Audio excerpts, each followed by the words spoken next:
Hey, it's your friend Joy CJ here, and this is my semifinals battle for the UBL season number 2. We are going up against Styx, coach of the Duke Blue Dwebbles. Make sure you go check out his channel. He is part of the Token Minorities, along with folks like Uzi, who's also a member of this league. Definitely go check that out down in the description below. We did do a team builder for this battle. Do recommend you check it out. In case you missed it, let me go through my roster very quickly. I have a Adamant 3 attacks with Moonlight Necrozma that's rocking a Tangaberry. I am rocking a Spadef Shukaberry Heatran with Stealth Rocks, Toxic, and 2 attacks. I have a physically defensive Kepia Berry Togekiss with Air Slash, T-Wave, and Defog. I have a Swords Dance Sneasel. I have a Choice Scarf Heliolisk, and I have a Sub-Baton Pass Lopunny. And Styx has decided to bring Seismitoad, Aerodactyl, Mew, Magmortar, PZ, and Scolipede. So the team that he's brought, it's 5 of the 6 mods that he brought versus me in our first match, so not really many major surprises there. The Magmortar is a little bit interesting to me. I wasn't necessarily expecting it. It does give him a somewhat decent switch in to my Heatran, which he does sort of lack besides like Seismitoad on his team. Seismitoad is a little bit pressured by stuff like Heliolisk and Sneasel on my team, so I can understand wanting to have maybe another option. It also, gives him super effective options to hit Breloom and stuff like that, which I've shown to be pretty scary throughout the season. I'm also thinking it could potentially have like Mach Punch, because I know that is a move that it gets. I remember back to the semifinals match between MV and Jolt, I think from GBA Season 8, and I think the Magmortar was like Belly Drum Mach Punch or something like that. I don't remember exactly. I'm pretty sure that's what it was. That's how I remembered that Magmortar gets Mach Punch. But yeah, like it's like Fire is definitely hard for my team to switch into because I didn't bring my Dragon type or my Water type. I just have Heatran, and Heatran's already ridiculously pressured by Arrow, PZ, and Scolipede. So, anyway, looking at this lead matchup, I don't, basically I have to lead with something that can deal with a potential Mega Arrow lead. Like, I can't just, kind of brainlessly lead with something like Mega Lopunny, because it's good versus pretty much anything except for Aerodactyl. And it's also not very good for, Protect Scolipede. And so, I don't really have anything on my team that can, that does really well versus those, that threaten them too much offensively. I figure my best bet is actually just to lead Necrozma, because if he wants to lead with either of those 2 mons, Necrozma can tank a hit and then deal, a really powerful hit back with Photon Geyser. And yeah, that's going to be my game plan. We're going to hit play, and wish good luck, have fun to Styx. I'm recording this on my 3DS. I'm trying to get my footage recorded, but I want to give my commentary beforehand just because I'm going out of town this weekend. So, I'm trying to just do this sort of in the not-traditional way. But anyway, he does just lead with his Seismitoad, which is fair enough. I'm expecting either a Stealth Rocks or a Toxic here, so I'm just going to throw off a Photon Geyser, try and get some damage off on this thing. Getting this thing weakened is going to be very good for my Sneasel later in the game, potentially. It does throw off a Toxic. Having Necrozma Toxic is not the greatest, but I'm not using this necessarily as a defensive pivot. And it's not like it's a Calm Mind Sweep or anything like that where it really needs a lot of longevity. Basically, I want to switch it in on a Mon, throw off a big hit, and then pivot out. And then Moonlight if it needs. So Toxic shouldn't really rack up too much over time. But now I do go into Togekiss, because I do figure he is going to go for the rocks on this turn. And I can potentially just go for an Air Slash and try and flinch him. He might be fearing a Defog or something like that. He might just want to stay in and go for rocks again. He does stay in, and I do get a flinch, which is pretty nice, not gonna lie, because now he has no opportunity to Toxic me. He can't get any sort of skull damage off or anything like that on me. And all that little bits of damage is going to come into play a little bit later. So anyway, I don't really know what this Magmortar is going to do. I'm just going to throw off a T-Wave versus this thing, because even if he's max special attack Thunderbolt, it doesn't do that much damage to me, be 55% or so. So I'm like, yeah, that's okay, I'll see what he does, and I'll throw off a T-Wave. And he does go for a Flare Blitz, showing that he's not especially offensive, he's physically offensive. So that again sort of goes with the what I was talking about before. Maybe he has that fighting priority. So he does switch into PZ, which is like a decent play. Like if I was going for air slasher there, he can probably take one air slash. The likelihood of me going for double what do you call it, double T waves is pretty unlikely. And I go into my Heatran versus this thing. Heatran's, like, it can take on certain other mons, such as Scolipede and Aerodactyl in this matchup, but really I want it for this PZ. So I do switch it in. I get healed up from that Wish, from the Togekiss, and I'm able to absorb the hit very easily with my Shuka Berry. And I go for a Lava Plume, and I get a crit max roll to Oko this PZ. Like I'm only supposed to be doing like 40% or 50% or something like that to that thing. So it's pretty wild that we were able to get that off. It's very, very unlucky for Styx. So he's just gonna go into his Aerodactyl, and I don't really have a play here. Like I don't have a switch into this thing. Like that's sort of just how I designed my team. But my plan is basically anytime that this arrow comes in and tries to get a kill, I can immediately go into Heliolisk and threaten it with super effective electric type moves. And so that's what I'm going to do. Go right on into it. Because Heatran went down, the opportunity to get up rocks, which is definitely annoying. But he is going to switch on out and go on into Hesmag Mortar, which is a pretty interesting play. I didn't mention this before, but based on the amount of damage it took from Air Slash, it's definitely Assault Vest. Like it's hard to say if it's like a Spadef Assault Vest or Max HP Assault Vest. It's not 100% clear to me.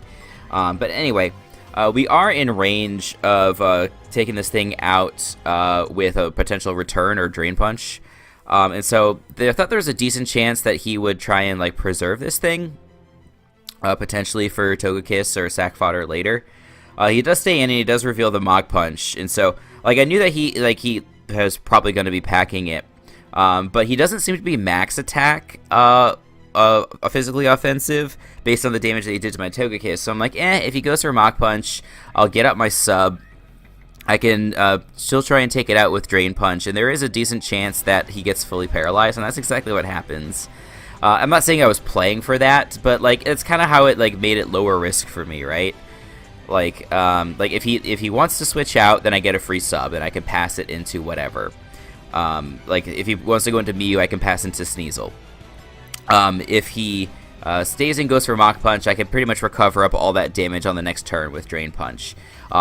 So like it felt like a good play by itself, and then with the extra chance of getting that paralysis and me getting up a sub for free, that was also pretty nice. So he goes into his Aerodactyl, is going to break my sub with the Wing Attack, and I'm just going to Baton Pass straight on into the Heliolisk. So I make a play here, hoping that he might stay in with his Aerodactyl, since I went for the U-turn the first time, right? So maybe he would expect me to go for the U-turn the second time. I just click T-Bolt straight away, and he goes right on into the Seismitoad. So that's definitely annoying, and he's going to throw off a Toxic here. So my Togekiss is now going to start getting whittled by just a little bit. Because I am at a pretty low amount of HP, I figure now is the best time to try and throw off a Defog, because the hazards are honestly very annoying for my team. Just like with my Heliolisk pivoting in and out and stuff like that, Sneasel is not going to be at as much HP if I do not get rid of these rocks. So I do go for the Defog. And he goes into Scolipede, which is a aggressive play on his part. Maybe he anticipated a Roost there, or he did anticipate the Defog. But if I had gone for that Air Slash, he would have taken a ton of damage on this Scolipede. But anyway, he does go for Poison Jab. I do pop my Kebia Berry, and I'm expecting this thing to die. I never live from a max attack Jolly Scolipede, but it turns out he does not have max attack investment. With his attack investment, he should be at, like, he should kill me like probably 60% of the time. And so we get another bit of good fortune hanging on that like 40% chance that we do live. I think he got like a literal min roll because I had 4 HP left over. But anyway, that does mean that I can get off that very critical Air Slash, get off a ton of damage, and I'm going to be able to go into my Sneasel, hit it with the Ice Shard. And then he goes into his Seismitoad here. Maybe he thought I was choiced in some way, and that's why he went down to his Seismitoad, but I'm going to be able to switch up my move here and take him out with the Icicle Crash. And that's going to do a pretty tremendous amount of damage. And so he's actually down to only 2 Pokemon now. He has the Aerodactyl and he has the Mew. The Mew we haven't seen once this match, so I have no idea what sort of set it is. I just stay in and go for Ice Shard. If he's not like max HP, it should be a 2-hit KO. It seems that he does have a good bit of HP investment, so I don't think it's going to end up being a 2-hit KO. He does go for the Wing Attack instead of something like Stone Edge. In his position, like I can see it, like, you know, Stone Edge has also have that chance to miss, and that would really stink. He might not even have it. Like we'd have to, we don't know. I don't know 100%. But yeah, it made me sad that I didn't go for the Icicle Crash there. But in hindsight, I think actually leaving the Sneasel in there was the wrong play. What I should have done actually was probably sack the Lopunny, because then I can go right on into this Giliolisk and throw off a couple of Thunderbolts. But as it is, I'm able to get in range of Dark Pulse. I'm able to lock myself into Dark Pulse, and then I'm facing down this Mew. I fire off a Dark Pulse, and it does look like it's going to be a 2-hit KO on this thing. And he goes for the Nasty Plot. I'm like, oh god, he's Nasty Plot, Vacuum Wave. Like, Vacuum Wave annihilates my team. Like, it should do a pretty tremendous amount of damage to Lopunny, and I'm expecting it to one-shot this Heliolisk. But Heliolisk comes in clutch and lives with 11 HP. And it's going to be able to take out that Mew. I've learned afterwards that this Mew needed the max damage roll in order to kill my Heliolisk, just based on the investment that he had. He was like Wise Glasses as his item. So we are actually going to be able to snatch is this a 3-0 or 4-0 victory? I guess it's a 3-0 victory over Styx, largely due to some pretty opportune hacks on my part. We can kind of go through the list, right? So, like, the first one was getting the flinch on Seismitoad early on with the Togekiss. The fact that he couldn't land a Toxic or a Scald put us in position to live that Poison Jab later. And, of course, that Poison Jab we only survived because we got a pretty favorable damage roll for us. We got a crit max roll Lava Plume on the PZ with our Heatran, which meant that we eliminated that thing, and then he was forced to go into his Aerodactyl. And, him going into Aerodactyl allows me to then go into my Heliolisk and gain quite a bit of momentum. Getting the Thunder Wave Paralysis on the Magmortar with our Lopunny, basically getting up our Substitute for free, once again putting me into a position where my Heliolisk can come in versus the Aerodactyl and gain some momentum. I already mentioned the P-Jab. With the Scolipede versus my Togekiss. I think those are the main things. There's nothing else that I quite recall. That last turn, like the Vacuum Wave, like I said, wasn't really as much hacks. He needed the maximum damage roll possible in order to take me out. It's so hard to say like exactly how the match would have played out. But you can see certain situations where he certainly would have been more favorable. Like, yeah, that little bit of chip damage on Togekiss meant that I would not have gotten any of that damage off on the Scolipede. The Magmortar not getting paralyzed meant that my Lopunny did not have up the sub for free. And certain other things, like if what was I gonna say? So if the Scolipede got the roll on my Togekiss, my play would have been to go into Necrozma. And Necrozma would throw off a Geyser, kill the Scolipede, or whatever he decides to bring in. He then goes into Mew and goes for Nasty Plot with Dark Pulse. And I should not be able to... there's almost no way that I'm able to two-shot Mew with Shadow Claw. Just because Mew's so damn bulky. It's actually insane. Yeah, so if he had the opportunity to get up 2 Nasty Plots, it was done. That was definitely GG there. I had no way to respond to that.